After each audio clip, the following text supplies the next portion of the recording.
제가 이제 이걸 어떻게 해야 되는지 정말 고민이 많았었어요. 근데 이제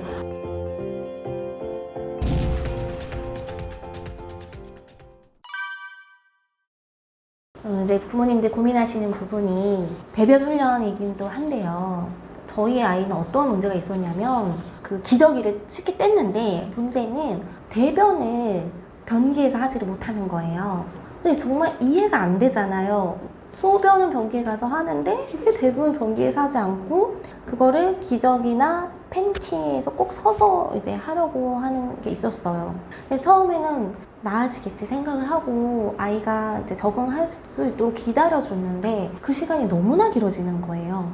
근데 아이가 이제 서서 막 온갖 힘을 쓰면서 응가를 하려고 하는데 안 나오니까 막 울고 막 소리를 지르고 또 이제 쉬를 막 하니까 다 젖고 막 그런 너무 이제 힘든 상황들이 계속 지속이 되니까 제가 이제 이걸 어떻게 해야 되는지 정말 고민이 많았었어요.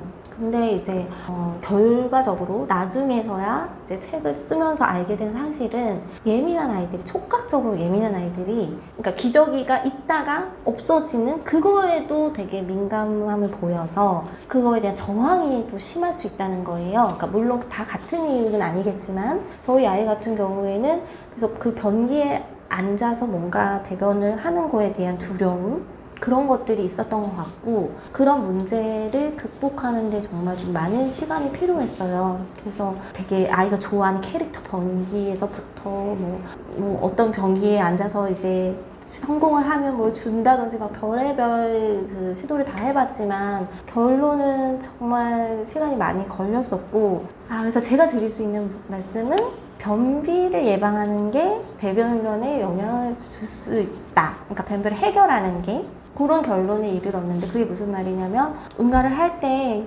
힘든 그런 기억? 변기에 앉아서 했을 때 너무 아프고 힘들었던 그런 기억이 반복되면 그걸 또 두려워할 수가 있거든요. 그래서 부모가 할 수 있는 거는 아이가 기본적으로 변비에 걸리지 않도록 되게 물도 많이 먹이시고 또 채소도 많이 먹이셔서 식이섬유가 많이 들어간 음식 주시고 또 쪼그리고 앉아서 뭔가 하는 습관 길러주시면 좋고요. 오은영 그 박사님이 또 좀 비슷하게 이렇게 예민해서 대변을 좀 변기하지 못하는 아이를 처방하신 내용이 있더라고요. 금쪽이에서. 근데 거기도 보시면 아이를 쪼그려 앉게 하시고 아이가 좀 편안하게 대변을 볼 수 있도록 연고 같은 게 있으면 항문에도 좀 발라주시고 이런 좀 구체적인 그런 방법들이 있으면 그런 것도 좀 참고를 하시면 도움이 될 것 같습니다.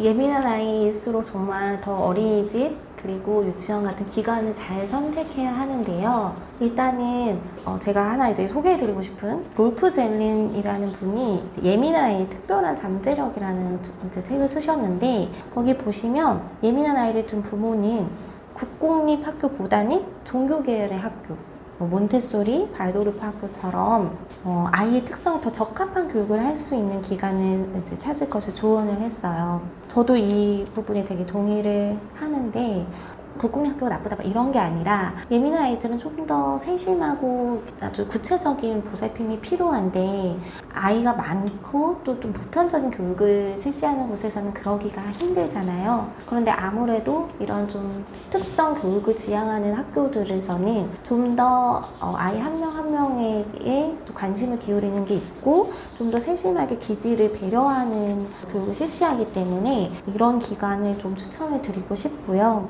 담임 선생님도 아주 중요한데요. 특히 우리가 어린이집이나 유치원 같은 데 가면 누가 우리 아이 담임 선생님이 되는지도 거의 대부분은 못 보거든요. 근데 이제 저는 아이가 예민하다면 그 부분을 좀 꼭 확인을 하셨으면 좋겠어요. 왜냐하면 아무리 좋은 원장님이더라도 기관이 또 좋더라도 담임 선생님이 사실 가장 중요하니까 이 담임 선생님이 좀 통제하고 좀 엄격하고 그런 분들은 예민한 아이에게 접근하지 않고 좀 따뜻하게 아이를 감싸 안아줄 수 있는 분 그리고 아이가 예민하고 좀 그런 민감성을 보여도 그걸 수용해 줄 수 있는 그런 담임 선생님을 찾으셔야 될 것 같습니다. 그리고 아이들이 되게 영리하거든요. 그러니까 아이가 동행을 하면 일단 아이 자체가 감지를 해요. 이 곳이 나에게 편안한 곳이다. 아니면 이 선생님이 나에게 정말 잘해줄 것이다. 이런 걸 느낌을 아이가 더 잘 알고, 또 아이에게 대하는 선생님의 태도, 원장님의 태도, 눈빛, 시선, 표정 이런 것들로도 그게 간파가 되거든요.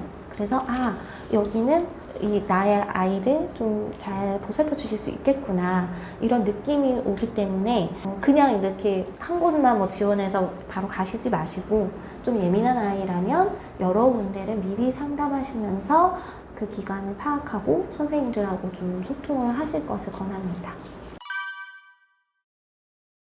가장 큰 신호는 등원 거부. 그런데 대부분의 많은 부모님들이 처음엔 당연히 아이가 그냥 기관 가는 거 어려워할 수 있지 하고 이걸 간과하시는 경우가 많아요. 그런데 아이가 가지 않으려고 하는 거에는 이유가 분명히 저는 있다고 생각합니다. 저희 아이의 경우에도 어린이집에서 부적절한 돌봄이 있었을 때 집에 오자마자 이제 잠을 잘 때 일단 경기를 일으켰고, 그리고 이제 우는데 제가 말을 못하니까 이유를 알 수가 없었잖아요. 그런데 딱 다음날 안 가려고 하더라고요. 그래서 그걸 제가 그냥 처음에 적응 기간이니까 당연히 그럴 수 있지 하면서 그냥 또 보냈으면 아이는 또 말을 못하니까 아마 더 심각해졌을 수도 있을 것 같아요. 근데 이제 저는 그때 아이가 안 간다고 했을 때 이제 억지로 보내지 않았어요. 그래서 아이하고 계속 어떻게든 왜 아이가 이렇게 반응을 하는지를 알아내려고 노력을 했었고요. 부모님들께 말씀드리고 싶은 거는 아이의 그런 등원 거부가 지속되고, 그리고 뭔가 아이의 이런 신체적 반응까지 유발한다면, 아이가 뭔가 울거나 특히 그 무의식에 가까워지는 수면 시간에 도달했을 때 아이가 힘들어하거나 잘 때, 그렇다면 분명히 그건 기관에서 어떤 문제가 있었다는 것도 그 신호가 될 수 있거든요. 그래서 그 신호를 좀 놓치지 않으셨으면 좋겠고요. 기관을 옮기는 거를 또 좀 두려워하지 않으셨으면 좋겠어요. 무슨 말이냐면 어떤 부모님들은 겨우 적응했는데 이게 그냥 계속 다니는 게 아이에게도 또 부모에게도 편하니까 좋지 않을까 하고 물어봐요. 그러니까 꼭 맘카페에 이거 옮겨야 되나요? 근데 그 내면에는 그냥 좀 웬만하면 있고 싶어 하는 그런 것들이 이제 보이는데, 사실은 학교만 해도 정말 마음에 들지 않는다고 해서 옮길 수 없잖아요. 근데 저는 최소한 유아 그런 기관에서는 부모의 의지대로 아이에게 적절한 환경을 제공해 줄 수 있기 때문에 그때 아이를 억지로 그 기관에 머물게 하지 않으셨으면 좋겠어요. 마지막으로 아이가 한 번 입학하면 아이한테 끈기를 가르쳐야 된다, 인내하는 법을 알려줘야 된다면서 그거를 강요하시는 부모님도 제가 봤거든요. 근데 저는 그건 좀 아니라고 생각하는 게, 끈기나 인내는 다른 걸로 얼마든지 교육할 수 있어요. 근데 아이에게 있어서 가장 중요한 많은 시간을 보내는 기관에서의 불편함을 바꿔주지 않는다면 그거는 정말 어찌 보면 더 길게 본다면 아이도 부모도 더 힘든 과정이 또 기다리고 있을 수 있거든요. 그래서 정리하면, 만약에 지금 기관에서 아이도 부모도 뭔가 이상하다, 약간 뭔가 아이가 싫어한다, 뭔가 거부한다 라는 게 있다면 그게 원인이 무엇인지를 파악하시려고 노력을 해주셔야 되고, 담임 선생님과의 상담은 꼭 하셔라 라고 말씀을 드리고 싶은 게, 뭔가 물어보고 싶으셔도 선생님한테 이거 말씀드리면 기분 나빠하지 않으실까? 라는 또 두려움을 갖고 계시더라고요. 근데 오히려 교사의 입장에서는 부모님이 그렇게 뭔가 말씀을 해주시는 게 더 편해요. 그리고 부모님과 소통을 많이 할수록 좀 더 그 아이에 대해서 더 잘 알게 되고, 교사도 마음을 열고 부모님께 뭔가 말씀을 드릴 수 있기 때문에 그런 거를 망설이지 마시고 뭔가 의구심이 들 때는 기관과 소통하실 것을 추천합니다.